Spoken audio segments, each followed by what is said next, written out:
Hello, everyone, and welcome to another episode of Tell Your Story. I'm your host, Todd Nesloni, and each week I look to bring you a different guest who has encouraged, inspired, or challenged me in one way or another and allow them to come on and share some of their story in hopes that it inspires you to tell some of yours. I'm thrilled for this week's guest, PJ Caposey, on with me today. PJ, thanks for being here. Tell everybody kind of who you are. Thank you so much, Todd, for having me. If you hear a excruciatingly loud siren in the back, I am in a district that's right by a nuclear plant, and at this time every month we have a drill. So everything's okay, and it'll be done in about 20 seconds. So I apologize. Love it. But that such is the life, right? Thank you for having me again. This is my 8th year as superintendent of Meridian CUSD 223. We're in the northwest part of Illinois. I know when a lot of people think Illinois, they think Chicago, but we're much more Iowa than we are Chicago, if you want to kind of conceptualize where I'm at. District about 2,000 kids, 4 buildings, K2, 3-5, 6-8, and 9-12. Awesome. Working in a small rural district, not at all where I anticipated my life taking me. The entirety of my teaching experience is in the inner city of Chicago.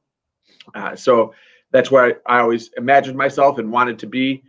Moved from there to Rockford, Illinois, which at the time was the 2nd largest urban system in Illinois, to start my administrative career. And just by random happenstance and applying for jobs, I ended up in Oregon, Illinois, which is our neighbor. And now I'm in Stillman Valley, which is the neighbor to that district. So would never have charted out this way, but I'm exceptionally happy to be where I am.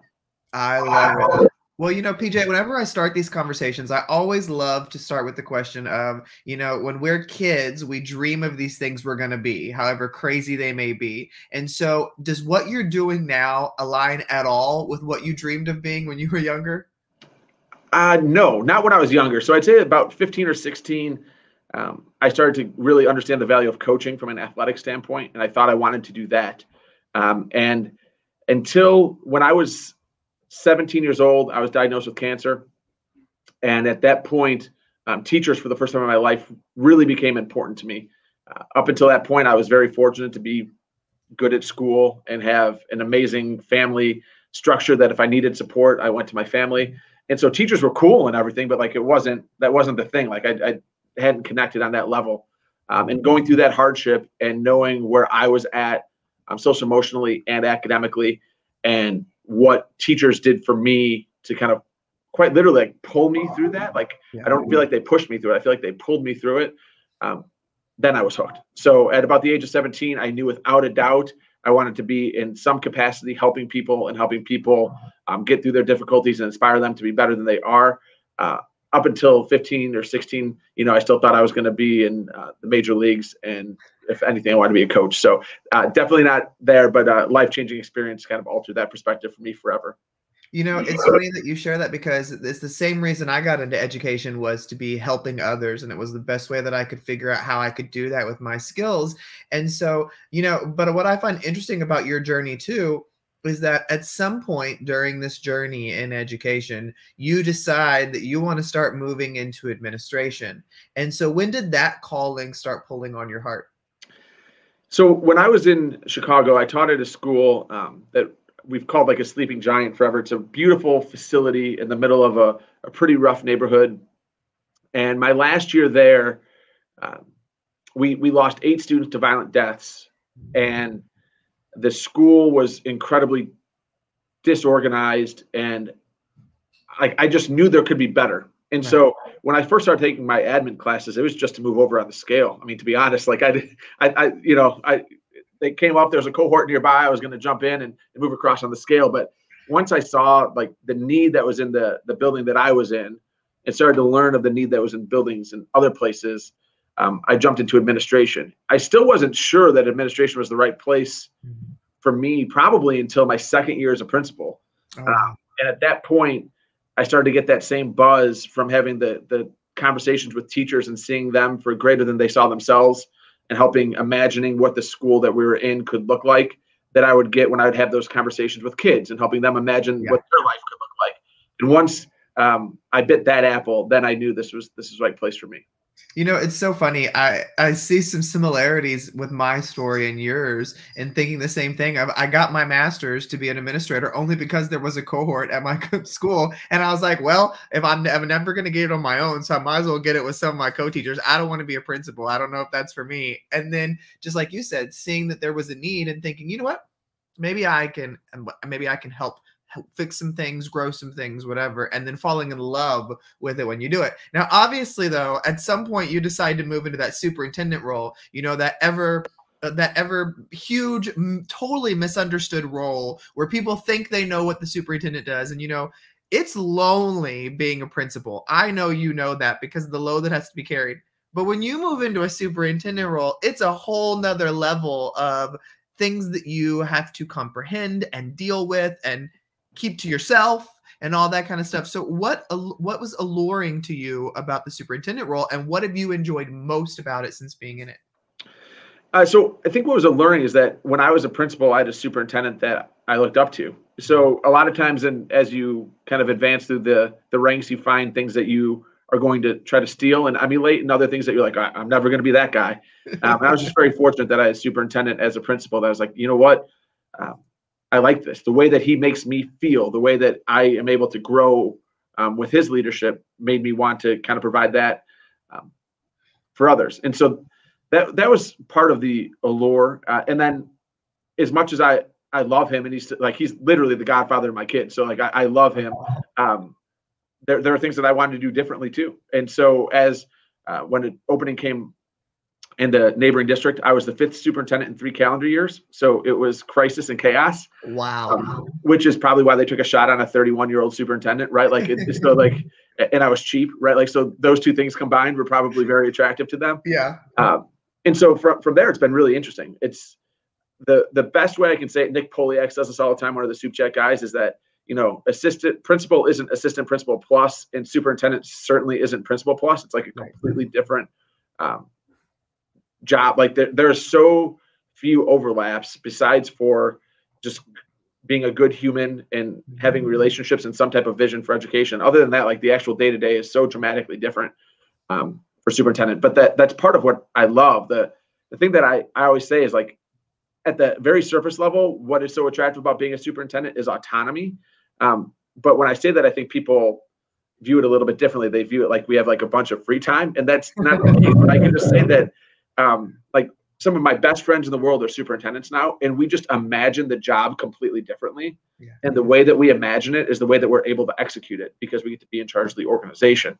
And so in that regard, to kind of feel like I have agency in every day, in every decision, to me is incredibly motivating, and it helps, you know, every day I have the ability to make every day a great day. And I know everybody does, but there's very little outside that happens on a daily basis that I can't at least see coming or prepare for, or at least lead my organization through. I feel like very little is being done unto me, and that's really attractive. Well, you know, something that I always find interesting is, you know, when we're going to college to be educators, we think we know exactly what's happening in the classroom, what we're going to do. And then we get in that job and it's like, whoa, this is so much more. And when I was a teacher becoming a principal, I was like, oh, I know exactly what the principals do. Like, I'm ready for that. And I was like, oh my gosh, there's so much about this job I don't know. And even though I've never been in the superintendent role, I've got friends who are superintendents that I talk to all the time, but I know from my experience that I don't completely comprehend the job because I've never been in it, because you never can until you're in that job. And so, you know, I know before you moved into the superintendency, you probably had ideas of what it was like. Is there anything that you think is a common misconception about superintendents, or something that really was like, ooh, I wasn't expecting this component of the job? Like, was there anything like that that sticks out to you? So 2 things. And one, I'm going to tell a secret, so my superintendent buddies are gonna not like me on this one. But so the budgeting process is really a core competency of being an effective superintendent. Yeah, it just doesn't take that long. Like, and so like there's this mystique of like, oh, it's budget season, and like there's months of spreadsheets and like war rooms, and it's just not like the first year in a new district. It was like 14 weeks of unpacking and repacking and whatever else. But now in the same district, for like, it's 14 hours, right? Like, and it's good and it's in depth and it's thoughtful, whatever, but it's just not that process. It's like, there's this veil that I think like superintendents wear, like, oh, it's budget season, don't bother us. it's rarely that complicated. Like in times it can be, but it's rarely that complicated. Yeah.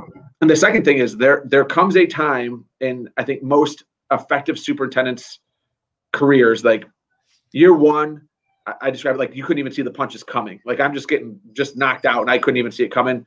And like year two, like I could see the punches coming, but like I wasn't good enough to get out of the way. So I was still getting knocked out. Then there comes a time like in year three where the game slows down around you, to use the sports analogy. And what I found is like, that's the time where you get to start living and enacting your vision. Right. Like once you got everything else kind of calmed down, and for me, again, 5th and 3 years, there was crisis and fires. And so once the fires are put out, there comes a downtime, and that, like, I panicked. I remember the first time I called my mentor and I said, look, it was like October, my 2nd or 3rd year. I'm like, everything's done. Like everything that's supposed to be done is done. And I really feel like I'm missing something because like I'm not busy today. And he goes, now you get to lead. And like there comes that time where there's, you get all the managerial stuff done, you build all the processes and you build all the systems, and then you get to do the part that puts your stamp or your brand or your vision onto your district.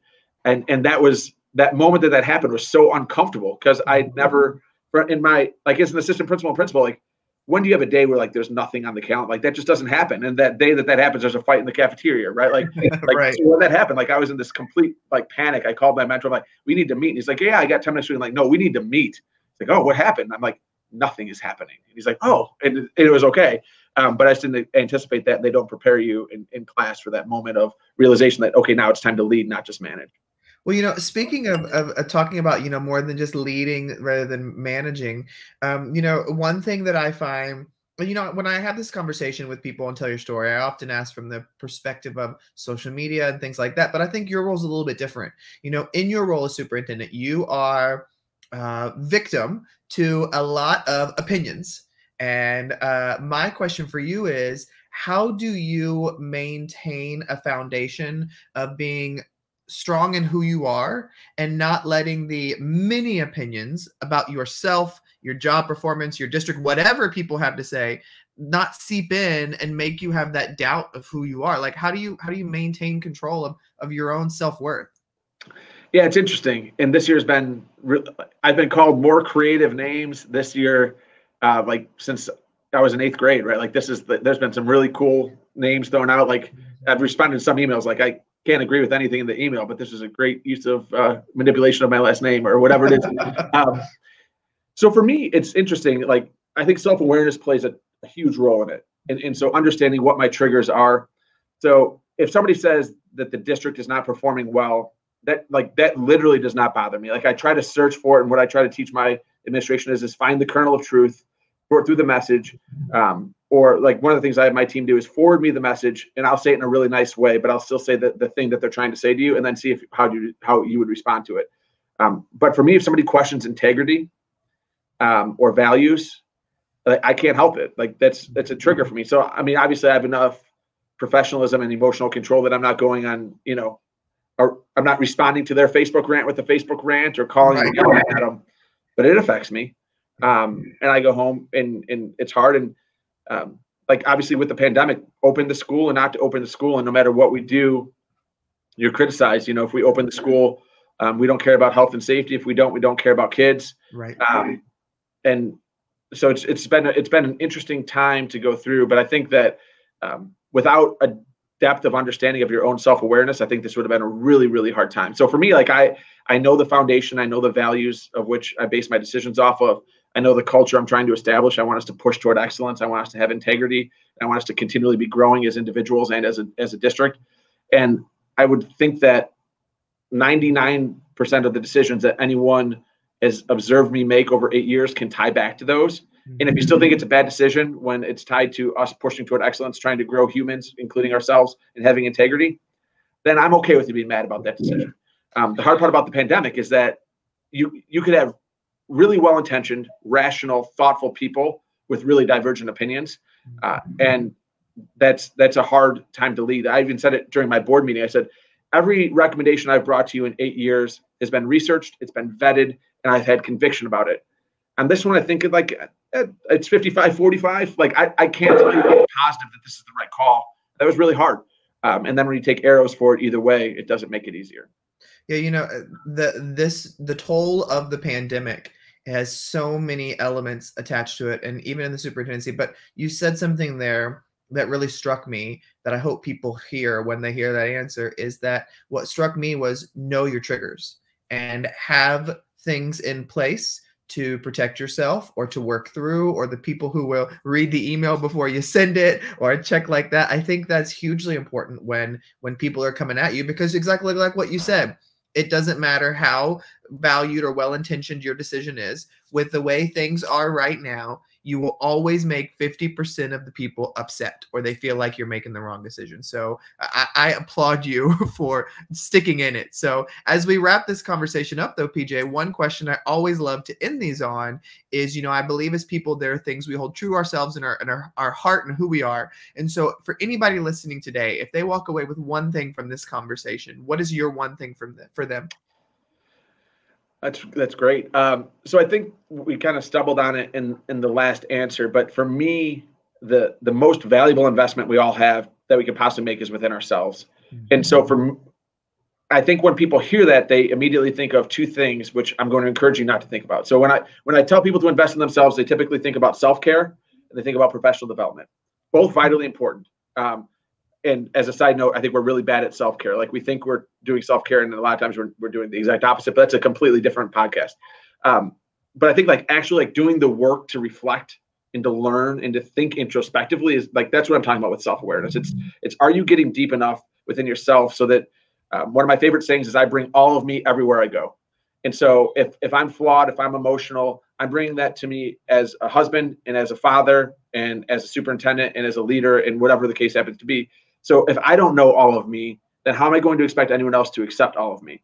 And so if anyone's going to do any work, I just encourage them to do it on themselves. And I truly don't think they'll be disappointed, because they're going to bring all of them everywhere they go, whether their roles as a teacher, as a parent, as a principal. I think it's the best investment we can make. I think that is the perfect advice to end on. And what I would say to you, PJ, is thank you for the work that you are doing. As educators, there's a constant conversation of they're not recognized enough for the work they do. But I would equally say our superintendents are often overlooked and not valued for what they bring to the table and the amount of crap they put up with every day. So thank you, PJ, for being a guest. Thank you for being on Tell Your Story. And thank you, everybody, for listening or watching another episode of Tell Your Story. Remember, you can check out all the past episodes on any place you get your podcasts or on YouTube. And you can check a brand new episode out every week right here. Remember to tell your story, because every story